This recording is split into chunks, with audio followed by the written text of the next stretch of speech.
시작. 복음에는 하나님의 의가 나타나서 믿음으로 믿음에 이르게 하나니 오직 너희는 믿음으로 말미암아 살리라 함과 같으니라. 네, 갑자기 제가 혼돈이 와서 우리 옆 사람과 인사하겠습니다. 주님의 이름으로 사랑합니다. 아멘. 네, 우리 PPT 화면을 띄워주시면 오늘은 예수님을 믿는다는 것은 무엇인지 같이 이 말씀을 가지고 살펴보도록 하겠습니다. 네, 어제 밤에 이제 예찬이가 저에게 와서 교회 이름을 이제 10가지 정도 적어달라고 하더라고요. 자기 수첩에다가. 그래서 갑자기 또 교회 이름은 또 왜 이렇게 이야기해달라고 하나 해서 네, 뭐 유명한 교회부터 해서 이름을 다 써줬습니다. 그랬더니 너 왜 교회 이름을 이렇게 적으라고 하냐라고 하니까 나중에 개척할 생각인가 봐요. 그래서 자기가 이 교회 이름을 정한다고 하면서 그러면서 막 그런 얘기 하더라고요. 나중에 뭐 순복음 천도교회라고 뭐 이렇게 뭐 천도초등학교를 생각해가지고 뭐 온양 천도교회라고 했나요? 아무튼 뭐 그렇게 이름을 자기가 이제 정해 보더라고요. 그 이야기를 듣는데 좀 두 가지 생각이 들었습니다. 하나는 뭐 제 아들이 이제 목사님이 되지 않는다고 할지라도 예수님을 잘 믿는 아이로 좀 키워야겠다라는 생각이 들었고요. 다른 한 가지는 제가 예수님을 잘 믿는 모습을 보여줘야겠다라는 생각이 들었습니다. 이게 저와 여러분들의 부르심이 아니겠습니까? 예수님을 잘 믿는 모습 끝까지 보여주는 거, 또 내 자녀가 정말 이렇게 예수님 잘 믿도록 하는 것이 우리들의 역할이다라고 할 수 있습니다. 그렇다면 예수님을 믿는다는 것은 무엇인지 우리가 세 가지로 볼 텐데요. 첫 번째는요, 예수님을 믿는다는 것은 예수님의 종이 되는 겁니다. 우리 로마서 1장 1절 말씀을 같이 읽어보겠습니다. 시작.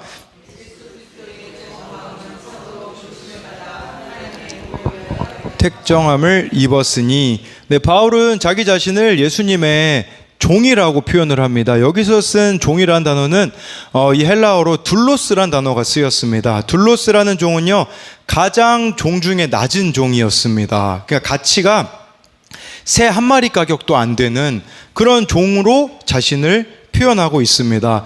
예수님을 믿는 사람, 만난 사람들은요, 이런 고백을 할 수밖에 없습니다. 예수님의 동생이기도 했죠.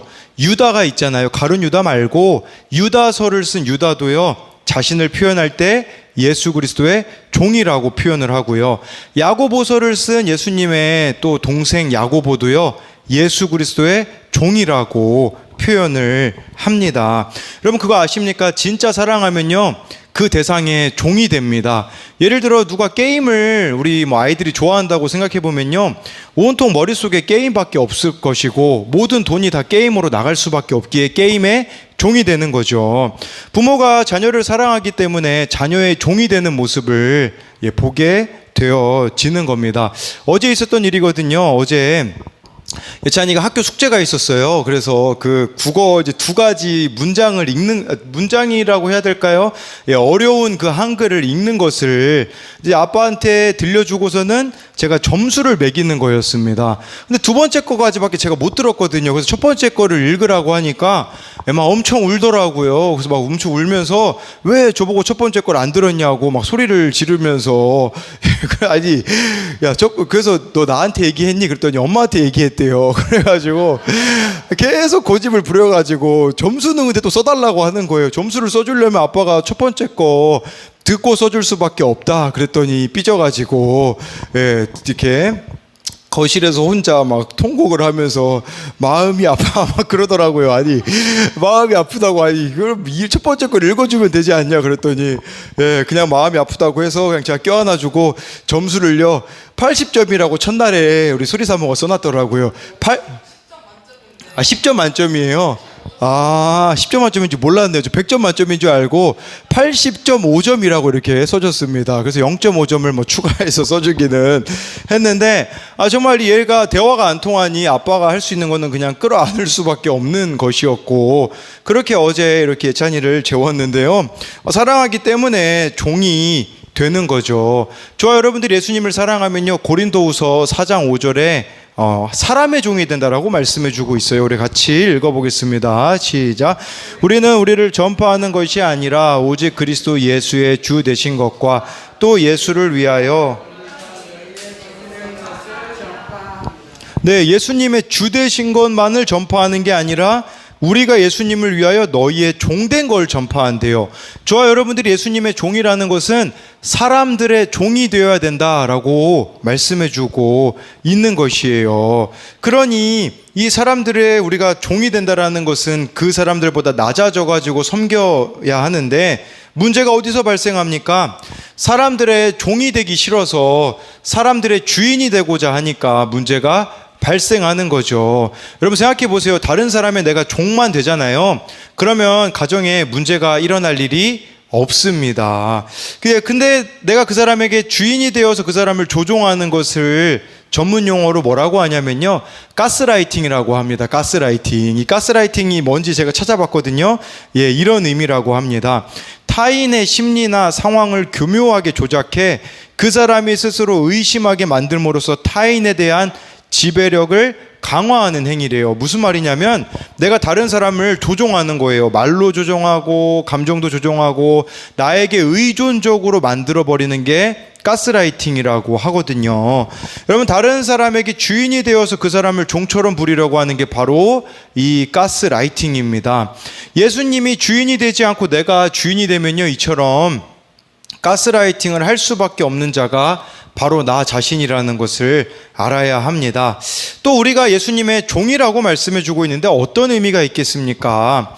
예수님의 종이라는 것은 예수님이 우리 인생의 주인이시며 주인의 말씀에만 충성한다라는 의미가 아니겠습니까? 종은 주인에게만 반응하는 겁니다. 저와 여러분들이 이 세상을 살아가면서 예수님이 주인이기 때문에 예수님께만 반응하는 자로 살아가는 것이 바로 예수님의 종이라고 할 수가 있는 것입니다. 어제 어느 청년이 이런 나눔을 올렸어요. 나는 예전에 엄마와 심하게 서로 욕을 하며 싸웠었다. 그때는 하나님이 없다고 생각할 정도였기에 당연히 내가 죄인됨을 보지 못했다. 그래서 항상 어떤 것이든 엄마의 잘못이라고 여겼다. 지금 생각해보면 엄마의 그런 말과 행동들이 다 나를 향한 진심 어린 사랑이었다. 내가 알아듣지 못하고 무시한 것이다. 오늘 말씀에 어리석고 거만한 자에게 훈계를 줘봤자 오히려 훈계하는 사람에게 능욕이 돌아온다고 했다. 내가 딱 그랬던 것 같다. 사랑의 훈계를 준 엄마에게 오히려 능욕과 멸시를 주었다. 근데 어제 이 청년이요, 좀 어이없는 일이 있었는데 뭐냐면 집에 모기가 너무 많이 물려서 엄마한테 모기장을 치자고 했는데 엄마가 너 회개하라고, 너 죄인이라서 모기 많이 물리는 거라고 이야기를 했다고 하는데, 막 이렇게 이 청년이 이야기하더라고요. 좀 말도 안 되는 소리지만 나는 죄인인 것은 맞고 기도도 요즘 교회에서만 하고 집에서 하지 않았던 나의 모습을 보게 되었다라고 하면서 말도 안 되는 이야기를 들었을 때도 자기 모습을 돌아보게 되어지는 게 예수님의 종으로서의 모습이 아닌가라는 생각을 하게 되었습니다. 여러분, 왜 이렇게 우리 예민합니까? 예수님이 나에게 뭐라고 말씀하시는지만 들으면 되는데 이 사람 이야기도 듣고 저 사람 이야기도 듣고 쓸데없는 걸 너무 많이 보기 때문에 우리 인생이 힘들어지는 것이 아니겠습니까? 정말 예수님이 내 삶의 주인이기만 한다면 어떤 어려움 가운데서도 우리는 살아갈 수 있다라는 것이에요. 그래서 이것에 대한 적용도요, 예수님이 나의 삶의 주인입니까? 아니면 종입니까? 여러분들은 예수님을 종처럼 부리려고 합니까? 아니면 예수님이 정말 주인이 되어서 예수님을 따르려고 하느냐라는 거죠. 두 번째는 예수님의 종이기에 사람들의 종으로 살고 있습니까? 두 번째로요, 예수님을 믿는다는 것은 구원을 위해 상대방의 수준으로 내려가는 겁니다. 우리 9절 10절 말씀을 읽어보도록 하겠습니다. 시작. 내가 그의 아들의 복음 안에서 항상 내 기도에 쉬지 않고 너희를 말하며 어떻게 하든지 이제 하나님의 뜻 안에서 너희에게로 나아갈 좋은 길 얻기를 구하노라. 네, 이 말씀 보니까요, 바울이 9절에요, 이 로마 교회 성도들을 위하여서 쉬지 않고 기도하고 있대요. 많은 기독교인들이 제일 쉽게 하는 말이 그거거든요. 기도하겠습니다. 제일 안 하는 것도 사실은 기도거든요. 근데 바울이요, 실제로 로마 교회 성도들을 위해서 쉬지 않고 기도했다라는 것에 대해 하나님이 나의 증인이라고까지 이렇게 말합니다. 그러니까 하나님 앞에서 정말 진실하게 이 로마 교회 성도들을 위해서 기도했다라는 거죠. 지지난주에 우리 담임 목사님이 설교 중에 주일 설교에 그런 이야기 하셨잖아요. 왜 이렇게 우리의 기도 시간이 짧은지에 대해서, 내 가족, 나의 문제, 나만을 위해서 기도하기 때문이라고 이야기를 하셨습니다. 여러분, 믿음이 자란다라는 것은 무엇이겠습니까? 점점 기도에서 내가 사라지는 겁니다. 다른 사람을 위하여서 기도하다가 내 기도를 거의 안 하게 되는 것이에요. 제가 요새 누리고 있는 게 이거거든요. 저는 기도할 때 거의 제 기도는 안 합니다. 최근에 좀 찔렸던 기도가 하나 있거든요. 우리 예찬이 한결이랑 개구리 잡으러 갈 때 개구리 많이 잡게 해주세요 라고 기도를 했거든요. 근데 생각해보니 이건 너무 이기적인 기도더라고요. 뭐 개구리 많이 잡아가지고 뭐 하겠습니까? 그냥 재밌게 놀려고 해서 그래서 취소했거든요. 하나님 취소입니다. 이렇게 기도를 드렸는데 우리도 한번 기도를 잘 생각해봐야 돼. 막 축구 경기할 때 있잖아요. 우리나라가 이기게 해주세요. 이것만큼 하나님이 곤란한 게 어디 있겠습니까? 막 예를 들어 막 비 많이 오게 해주세요. 비가 안 와야 또 먹고 사는 분들이 있는데, 그러니까 우리가 한번 내가 기도하고 있는 게 하나님 편에서는 어떤가 한번 우리가 점검해 보자라는 거예요. 우리의 기도가 이기적인지 아닌지는요, 이웃을 대하는 태도를 보면 알 수 있습니다. 10절에 이렇게 나와 있잖아요. 하나님 뜻 안에서 너희에게 나아갈 좋은 길 얻기를 구한다 라는 것은 바울이 9절에서 이 로마 교회 성도들을 위해서 기도했기 때문에 너희들에게 나아갈 길 얻기를 구한다라는 것은 자기 마음대로 로마 성도들에게 가지 않겠다라는 것이에요. 하나님의 때에 맞는 방법으로 나아가겠다라는 의미도 있겠지만 상대방의 수준으로 내려가겠다라는 것이에요. 여러분, 이것은 기도해야지만 보입니다. 내가 누구를 만나야 될지도요, 기도하면 하나님이 가르쳐 주시고, 내가 그 사람에게 무슨 말을 해야 될지, 어떤 방식으로 그 사람을 대해야 될지도 기도하는 사람만 알 수가 있는 것이에요. 예전에 저에게 이렇게 자살하겠다고 전화한 아이가 있거든요. 물론 실패하긴 했는데 그 다음날 하나님, 이 아이에 대해서 제가 어떻게 해야 될까요? 라고 물어봤을 때 하나님께서 가르쳐 주셨던 게 무엇이었냐면요, 그 아이에게 케이크를 사가지고 촛불을 이제 한 살로 이렇게 가지고 가서 해줬거든요. 역시 대박이더라고요. 하나님 가르쳐 주신 것은 거의 실패가 없습니다.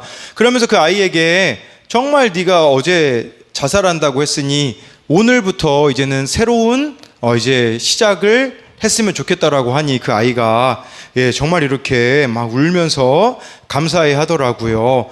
기도하지 않으면 제가 어떤 그렇게 민감함이 제 안에 있겠습니까? 기도하면 어떻게 그 사람의 눈높이에 맞춰줄 수 있을지를 알 수 있다라는 거죠. 또 예전에 그 자해하고 다음날 저를 찾아온 아이도 있었어요.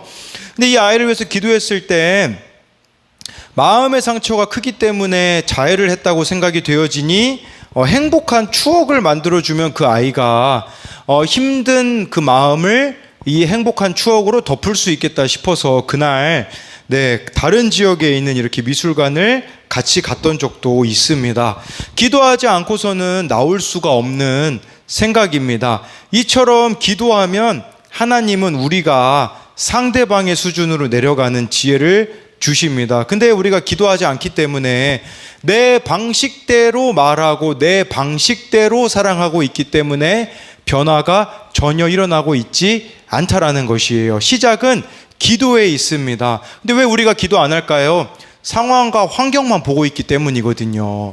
상황과 환경을 보면요, 여러분 생각해 보세요. 예쁜 구석이 아무것도 없어가지고 기도하고 싶지도 않거든요. 근데 그때 기도하셔야 돼요. 기도하셔야지만 그 사람에 대하여서 우리가 어떻게 나아가야 될지를 가르쳐 주신다라는 거죠. 어제 어느 청년이 이런 나눔을 나눴어요.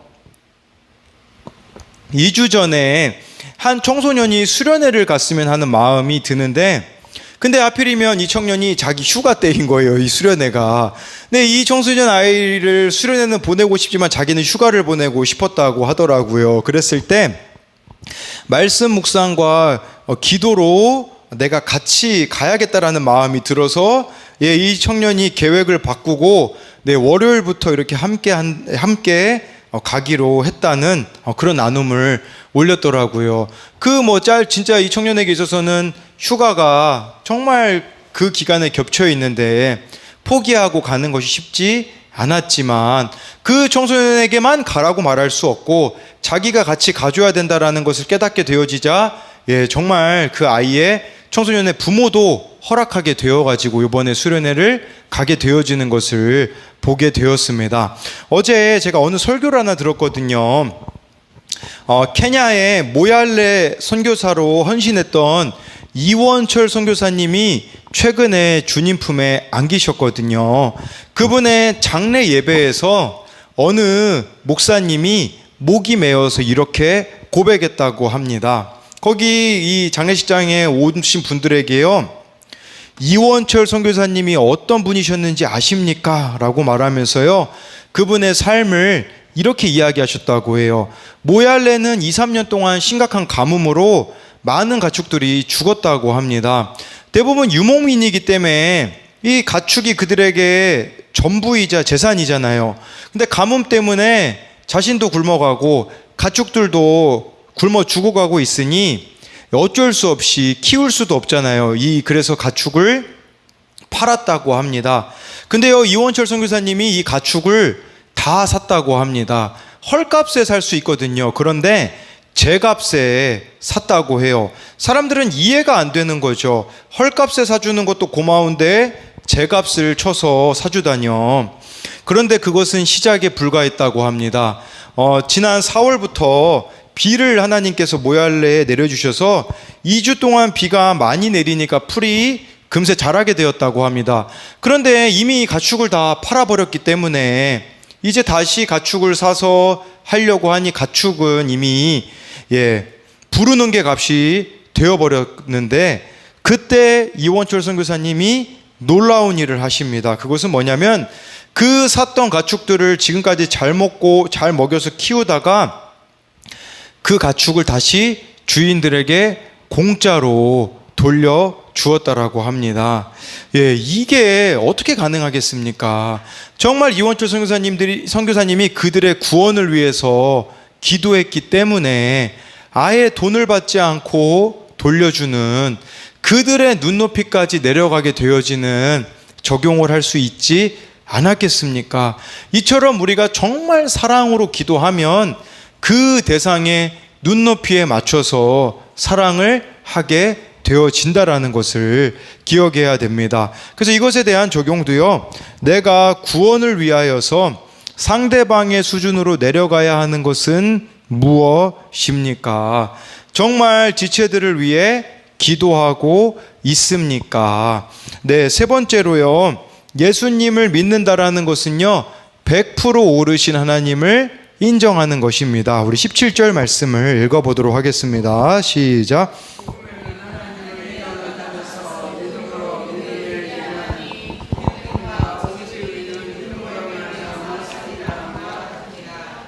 이 말씀 보면요, 여기 기록된 바라고 했기 때문에 바울이 이 말씀을 인용했다라는 겁니다. 구약 성경에서 인용하였는데요, 구약 성경 하박국 2장 4절에 이 말씀이 나옵니다.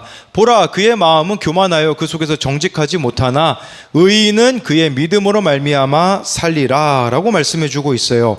이 말씀의 배경을요, 설명드리면요, 하나님이 이 하박국 선지자에게 너희 남유다가 멸망할 거다라고 말씀하시는데, 너희들 근데 바벨론에 의하여서 멸망할 거다라고 말씀하세요. 그러자 하박국 선지자가요, 이해를 못하는 거예요. 하나님, 솔직히 남유다 백성보다 저 바벨론 사람이 더 악한데, 더 잔인한데 어떻게 하나님은 그 악한 민족으로 우리 민족을 멸하실 수가 있는 겁니까? 라고 따졌다라고 할 수가 있는 거예요. 그때 하나님의 대답이 무엇이었냐면 오직 의인은 믿음으로 말미암아 살리라였는데, 이 하나님의 대답이 2절부터 4절이에요. 하박국 2장 2절부터 4절까지 전체를 봐야 되거든요. 우리 같이 읽어보도록 하겠습니다. 시작. 여호와께서 내게 대답하여 이르시되 너는 이 묵시를 기록하여 판에 명백히 새기되 달려가면서도 읽을 수 있게 하라. 이 묵시는 정한 때가 있나니 그 종말이 속히 이르겠고 결코 거짓되지 아니하리라. 비록 더딜지라도 기다리라. 지체되지 않고 반드시 응하리라. 보라, 그의 마음은 교만하여 그 속에서 정직하지 못하나 의인은 그의 믿음으로 말미암아 살리라. 예, 하나님께서요 2절에요 이 말씀을 기록하라고 말씀해 주고 있어요. 그리고 이 묵시는 정한 때가 있기 때문에 반드시 응답되겠다라는 것은 우리들에게 있어서는요 그런 의미가 될 수 있어요.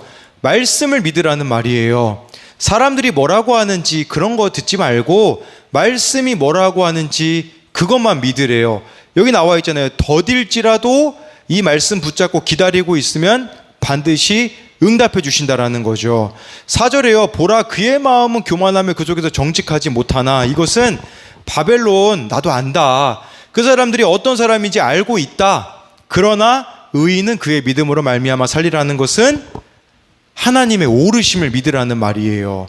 어떤 사건이 나에게 찾아와도 어떤 문제가 나에게 발생한다고 할지라도 나를 힘들게 하는 악한 사람이 있다고 할지라도 하나님의 오르심을 믿고 기다리며 나아가면 하나님이 책임져 주신다라는 것이에요. 먼저 그의 나라와 그의 의를 구하라는 것도 마찬가지지 않겠습니까? 우리 생각에는 막 이해되어지지 않는 일들이 있어요. 그때 우리가 해야 되는 것은요, 힘들다고 가만히 있지 마시고, 힘들다고 내 마음이 쉬어야 된다고 여행 가는 생각하지 마시고, 그의 나라와 그의 의를 구하라는 것은 하나님 앞으로 나오라는 거예요. 하나님 앞에 나오게 되어지면 하나님께서 가르쳐 주시고, 그 말씀을 붙잡는 자의 삶을 책임져 주신다라는 거예요. 어떤 사건이 나에게 온다고 할지라도 나에게 있어야 하는 사건임을 고백하는 것이 하나님의 100% 오르심을 고백하는 것이라고 할 수가 있습니다. 그러니 어려울 때요, 왜 나에게 이런 문제를 주십니까가 아니라 이 문제를 통해서 무엇을 하기를 원하십니까? 라고 우리가 물어봐야겠죠. 왜 저 사람이 나를 힘들게 합니까? 라고 묻는 게 아니라 저 사람이 나를 힘들게 함을 통하여서 내가 무엇을 깨닫기를 원하십니까? 라고 묻는 것이 하나님의 오르심을 믿는다라는 거죠. 근데 이게 안 믿어지니까 내가 옳다라고 이야기해버리니 우리는 원망과 불평밖에 할 수 있는 것이 없는 것이겠죠. 김영재 목사님의 절대복음이라는 책에 나오는 어느 분의 간증입니다. 제가 태어난 지 15일 만에 아버지가 돌아가시고 어머니는 제가 하셔서 저는 부모 없이 외가에서 자라는 험난한 인생을 살았습니다. 가진 것도 배운 것도 없는 중졸인 고아인 저는 인생이 외롭고 소망이 없어 20대 자살을 기도하기도 했습니다. 그러다 세상이 부러워하는 초등학교 교사 아내를 만나 행복을 꿈꾸며 결혼했습니다. 하지만 결혼 후 주변 여자들이 눈에 들어오기 시작했고 그렇게 10년 동안 바람을 피우며 차츰 죄책감마저 들지 않게 되었습니다. 그러던 중에 아내는 이유를 알 수 없는 병으로 시름시름 앓고 저는 IMF 외환위기로 실직하게 되었습니다. 두려운 마음에 무당인 사촌 누이를 불러 구술하고 부적을 지니고 다니기도 했지만 아내의 병은 더욱 깊어졌습니다. 저도 인생의 한 방을 꿈꾸며 편한 것만 찾아다니는 기회주의적 가장이 되어갔습니다. 이런 저의 무능하고 허황된 모습을 참을 수 없었던 아내는 급기야 이혼을 요구했습니다. 그러다 아내가 예수님을 만나면서 저는 이혼을 면하게 되었습니다. 어느 날 여느 때처럼 TV를 보며, 이건 제가 하는 말이 아니에요. 그분이 쓴 간증에 처 누워있던 제 앞에 아내가 무릎을 꿇고 울면서 내 죄 때문에 당신이 수고한다고 했습니다. 처음에는 아리송했지만 이내 위로가 되어 눈물이 났습니다. 그리고 아내의 생일 선물이라는 명분으로 아내가 먼저 다니던 교회에서 첫 예배를 드리던 날 찬양을 부르는데 마치 고장난 수도꼭지처럼 눈물이 하염없이 흘렀습니다. 그리고 양육훈련을 마칠 즈음 하나님의 밀치심으로 복음이 저를 뚫고 들어와 무능한 저를 무시하는 아내에게 분이 나서 성 밖에 들깨처럼 23명의 여자와 음란을 행한 저의 숨은 부끄러움의 죄를 소그룹 예배에서 고백하게 되었습니다. 당황하신 리더님은 서둘러 예배를 마치셨고 저는 충격에 빠진 아내에게 새벽까지 취조를 당했습니다. 다음 날 아내는 알 수 없는 문자만 남기고 집을 나가버렸습니다. 애가 타던 저는 당시 고등학생이던 아들에게 저의 갑작스러운 죄고백으로 인한 엄마의 가출 사실을 알렸습니다. 나중에 안 사실이지만 이 아들이 엄마한테 이렇게 얘기했대요. 소그룹 예배에서 고백한 죄는 용서해 주어야 하는 것이 아니냐라는 문자로 돌아오게 되었다고 합니다. 저는 밤늦게 돌아온 아내 앞에 무릎을 꿇고 내 남은 인생 당신만을 위해 종으로 살겠다고 했습니다. 무능한 가장으로 아내를 의지하면서도 아픈 몸으로 가정을 지킨 아내의 사랑의 수고를 열등감과 자존심으로 인정하지 않았기에 아내에게 무시를 당한 것은 제 삶의 결론이었습니다. 아내는 제 사과를 즉시 받아주지 않았지만 모든 사건은 구원을 위해 찾아온 합당한 일이라는 주일 예배 말씀을 듣고 마음이 회복되었습니다 라고 하더라고요. 여러분, 이처럼 말씀의 오르심을 믿는 겁니다. 어떻게 이런 남편을 용서할 수가 있겠습니까? 그런데 들은 말씀이 모든 사건은 구원을 위해 찾아온 합당한 일이라는 그 말씀을 통해 회복이 되어졌고, 저도 우리들 교회 설교하러 갔을 때 이분을 만났었거든요. 지금은 교회 장로님이 되셨더라고요. 이처럼 근데 만약에 보이는 모습만 가지고 내 생각이 옳아 하고서는 이혼해 버렸다면 어떻게 되었겠습니까? 그러나 하나님의 오르심을 신뢰함으로써 나아갔을 때에 지금은 사명을 감당하게 되어지는 일이 벌어진 것을 기억해야 되는 것이에요. 그렇기 때문에요, 여러분들의 생각을 믿지 마십시오. 여러분들의 감정을 믿지 마시고 하나님을 믿는 것이 바로 의인이 믿음으로 말미암아 사는 것이라고 말씀해주고 있는 것이죠. 그렇기에 저도 좀 이 말씀을 보면서 그런 생각이 참 많이 들더라고요. 지금까지 제 생각으로 이해할 수 없는 일들을 얼마나 많이 겪었습니까? 근데 지금 와서 그때도 참 피할 수 있는 그런 부분들이 있었었거든요. 막 제가 이렇게 밑바닥을 칠 때마다 얼마나 많은 유혹이 저에게 있었는지 모릅니다. 그 밑바닥을 칠 때마다 다른 교회에서도 막 이렇게 오라는 연락이 오지를 않나, 제 마음이 힘들 때마다 저라고도 왜 포기하고 싶은 마음이 없었겠습니까? 그러나 한 가지 분명했던 것은 하나님을 믿는 것이었던 거죠. 그러니 지금까지 저를 힘들게 하였던 그 모든 사건들과 아이들이 지금은 오히려 제 약재료이자 자랑이 될 수 있었다라는 것이에요. 제가 만약에 피해버렸다면 어떻게 돼버렸겠습니까? 다른 데로 가버렸다면 지금 제가 누리는 이 유익은 절대 누릴 수가 없었을 거예요. 근데 그 당시에는 이해가 되어지지 않았어요. 당연히 어렵죠.